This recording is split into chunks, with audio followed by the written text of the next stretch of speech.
Hello everyone, welcome back, MV Recaps. In this video I'm going to recaps 2023 horror thriller movie Night Hunt. Let's start the storyline. Watch out and take care. At the beginning of the film, we see a cameraman making pictures of two models in the studio. When the girl's work is done, one of the models goes to her house, and when the other girl leaves, the cameraman kidnaps her. He also makes the girl unconscious, and when she regains consciousness, she finds herself tied up. The girl was scared and was repeatedly telling the cameraman, "Please leave me," but he doesn't listen to her. Then he takes out a box that had someone's ashes and he puts it next to the girl and cuts her throat. And when he was doing it, his blood drips into the ashes. In the morning, when the cameraman's secretary comes, she sees the girl's corpse whom the cameraman had killed, but as she turns around, she sees her boss's corpse and calls the police. After investigating, it is found that the cameraman has killed the girl. But this was just a secret who killed the cameraman. When they look at the cameraman's throat, there were bite marks on it. Looking at his corpse, it seemed as if someone had eaten his flesh. After this, in the story, we see two news reporters, girls who were very capable, but no one believed them.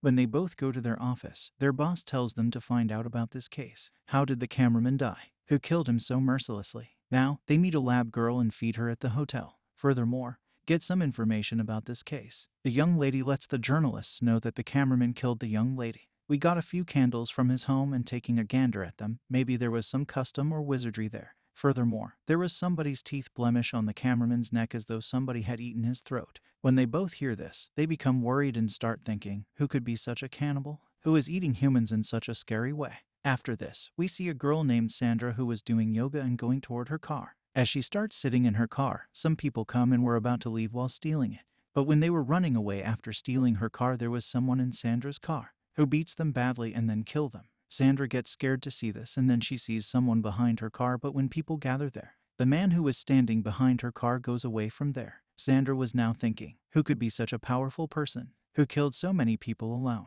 The next morning, the two reporters go to a press conference where they ask the police, who is killing them? The police says, "Don't worry, we will find the killer very soon." The reporter asks the officer, "Those murders are committed by the same person?" To which the officer replies, "The murders that took place near the car were committed by the same person." She asks, for what reason was there such a blemish on the cameraman's neck as though somebody had sucked his blood? Hearing this inquiry, everybody is astounded in light of the fact that nobody had some awareness of this. Hearing this, the city hall leader who came there lashes out and tells the correspondent young ladies that you won't arrive at this gathering once more. A good reporter will come in your place, who will ask us good questions, and she also tells this to her boss, to which their boss scolds them a lot. The boss also did not believe her and asks, who gives them this information? She says, our special people who are involved in the police. When both were at home, they think, why don't we post something on our account about all these murders? Who knows, we may find out something. Then she gets a call from a girl working in the lab who tells them the people whom we have tested for DNA. He is the only man who is killing everyone but the model girl who died, that was done by the cameraman.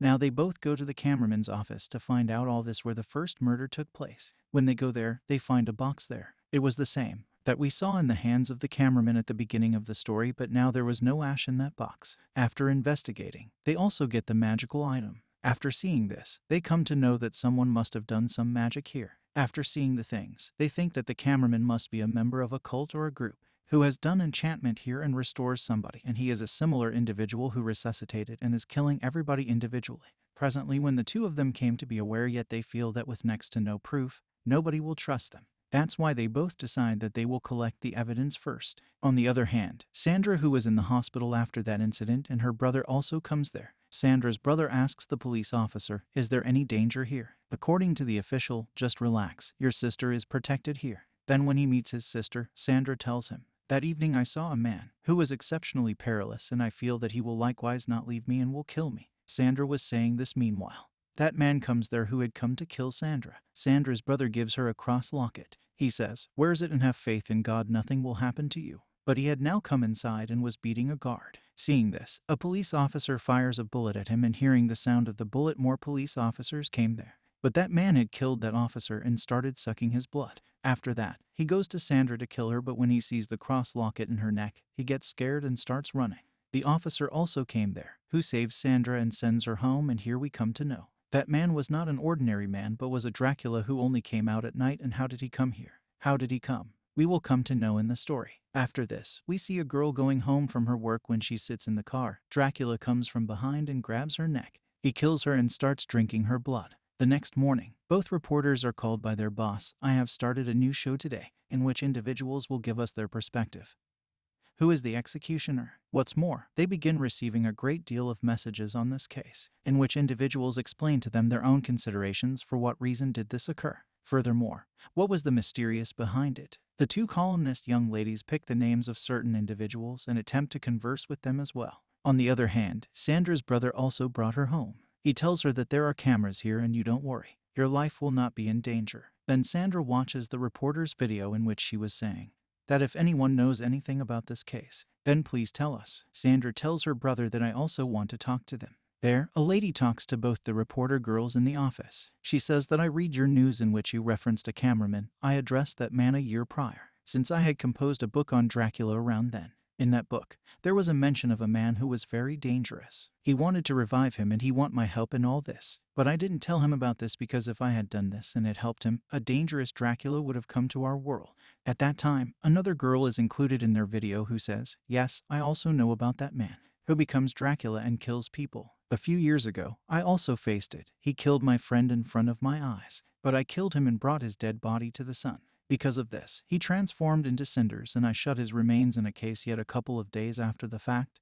That crate was taken. In the wake of hearing this story, both comprehended that this was Dracula who is currently killing individuals once more. Also has returned. When both of them were going home, then they get a call from Sandra who tells them everything, what she had seen with her own eyes. After listening to Sandra, both were convinced that this is Dracula where Sandra stayed. Dracula had come there. He comes there and kills Sandra's friends. Through video call, Sandra has shown both the reporter girls that what was happening there. When both of them see that Dracula is killing some people, they get scared. Then Sandra's brother comes, who had come to take her from there. But Dracula also comes there and kills Sandra's brother and then Sandra, he also saw them on the video call. When they see his face, both of them get scared and they tell everything to the police officer, but he says, what have you made this story to be famous? If this is the case, then please don't do this. Your story is exceptionally futile. She had known that without evidence, nobody will trust them. She feels that at the time, where might that Dracula be? They additionally make weapons for him, with the goal that they can confront him.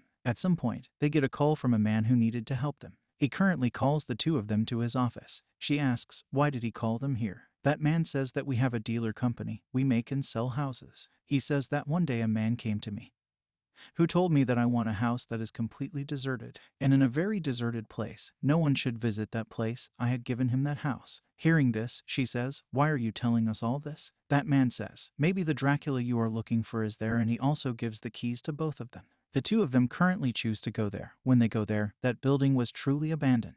They begin gathering proof there, yet they track down no proof there. That is the reason they were returning. However, at that point they see a paper. It was from about 14 days prior. Seeing it, they think that if no one lives here, then how did this newspaper come here? Then they see a boy's dead body. There was that Dracula too, who grabs his leg and attacks them. When they try to run away from here, Dracula captures them and beats them a lot. He also tries to suck their blood, but they don't give up. They attack him. Dracula beats a reporter a lot, even makes her unconscious, and the other reporter was running toward her to suck her blood, but she ran and came in the sunlight. After that, Dracula goes back to her, who was unconscious, but now that girl was also conscious, and she picks up a stick and beats Dracula, which made him unconscious. They pulled and brought him in the sunlight, which made him turn into ash again. After that, we see the story a few days later. Both the reporters were injured and no one believed them that they killed Dracula. That's why they both decide now they will leave the press, and they get married and start living far away. At the end of the story, we see a little girl who was giving Dracula's ashes to a woman.